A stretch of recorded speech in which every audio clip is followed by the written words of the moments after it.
बिस्मिल्लाहिर्रहमानिर्रहीम। अस्सलामुअलैकुम। Urdu fun TV में खुशामदीद। मुहतरम ख़वातीन हज़रात, आरफ लोहार अपनी बीवी की जुदाई का गम बर्दाश्त न कर सके।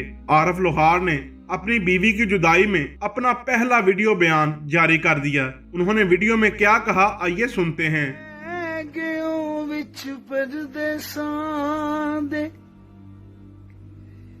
चेत तेनू भुल गए देसां दे, तू किते कौल भुला लेने, तू किते कौल भुला लेने, तू सज्जन होर बना लेने।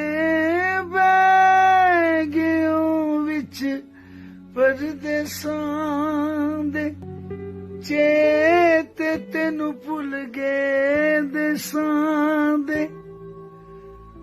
तू किते कौल भुला लेने, तू सज्जन होर बना लेने। बैगियों विच परदेसां दे, चेत तेनू भुल गए देसां। दोस्तों, उम्मीद करता हूँ ये वीडियो आपको पसंद आई होगी। वीडियो अच्छी लगे तो लाइक एंड शेयर जरूर कीजिएगा। मिलते हैं किसी अगली वीडियो में, तब तक के लिए अल्लाह हाफिज।